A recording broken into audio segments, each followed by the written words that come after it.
et qui a induit dans une erreur qui était le résultat de ce concours, heureusement, de mon point de vue, intéressant et positif dans la dynamique, peut-être pas positif dans le fait qu'il détruit un objet qui a une forte valeur patrimoniale, mais dans la dynamique aujourd'hui dans laquelle est lancé ce projet.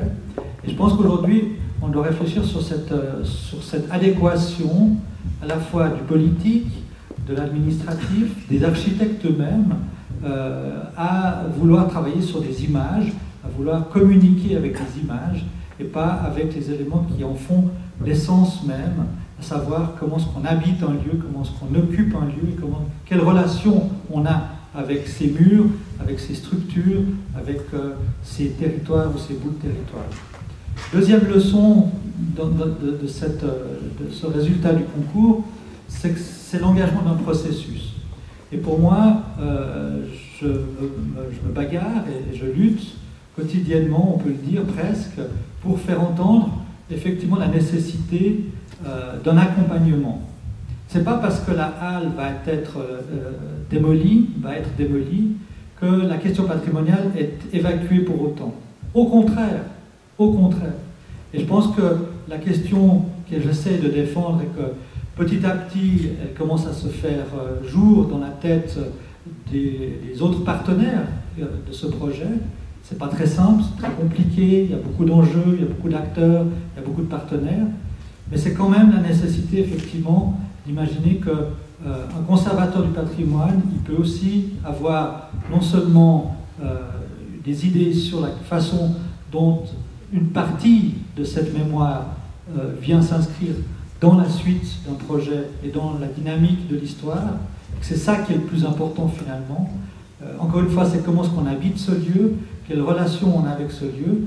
Et je peux vous assurer que les discussions qu'on a actuellement pas que j'ai personnellement avec les auteurs de ce projet, sont tout à fait positives parce que justement, elles permettent de mettre en évidence la nécessité d'interroger le projet chaque fois sur ces questions patrimoniales.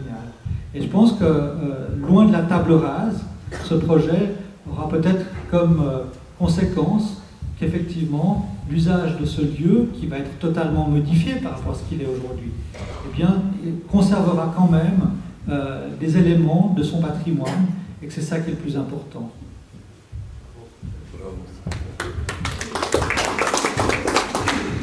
Je voulais aussi, j'avance totalement dans le sens de M. Chenu. À Patrimoine Suisse, on a effectivement aussi cette position de dire que le but, c'est pas de garder des objets pour les garder, simplement, mais de tirer l'essence, de tirer, effectivement, comme vous l'avez dit, ce qui fait la qualité, et quitte à les réinterpréter avec un langage contemporain. Et c'est peut-être ça qui a été fait. Moi, je ne veux pas tellement. Je connais mal le projet du musée d'art, mais j'imagine que ce qui a été fait par les architectes, c'est qu'ils ont réinterprété ce qui faisait la force du site et ce qui faisait la force peut-être même de ce bâtiment pour en faire quelque chose de neuf.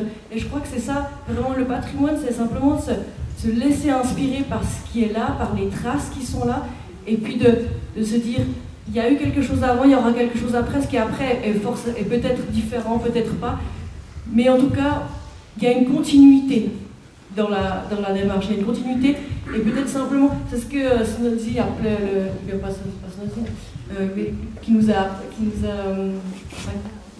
c'est ce que Snodzy nous a enseigné, c'est le genius loci. Et je crois que c'est vraiment ça qui nous intéresse aussi à Patrimoine Suisse, c'est d'être sensible à ce génie du lieu et à le réinterpréter pour en faire quelque chose qui présente des qualités supérieures à ce qui a été détruit. Parce que le but, évidemment, quand on détruit, c'est de faire mieux que ce qu'il y avait avant. Et pas forcément. Alors, à propos de qualité supérieure à ce qui a été détruit, je crois que ça a été effectivement le problème au musée cantonal des Beaux-Arts. Et l'État de voix a réagi par la voix de Laurent Chenu.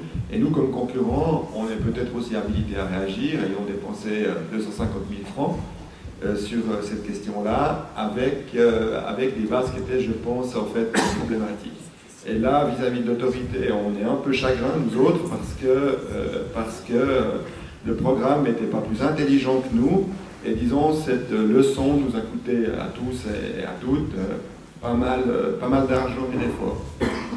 En fait, le programme du concours disait bien qu'il fallait, grosso modo, conserver le site et le lieu. Et nous, on a été assez imbéciles pour croire les auteurs du programme sur ce point. Et dans le fond, on a pris une leçon ce jour-là, c'est que l'urbanisme est supérieur à la question de la simple conservation d'un bâtiment.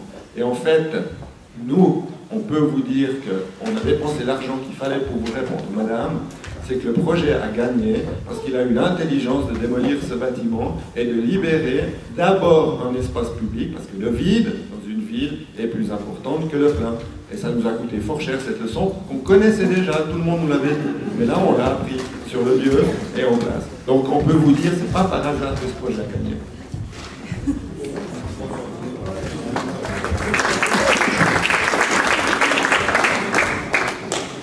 On va conclure sur cette parole. Le débat du musée aura certainement lieu à d'autres occasions dans un futur proche. Je tiens à remercier nos intervenants pour leur participation et leur disponibilité et pour les débats riches qui ont eu lieu dans le public. Et je vous invite à continuer les discussions autour d'un verre si le cœur vous en dit.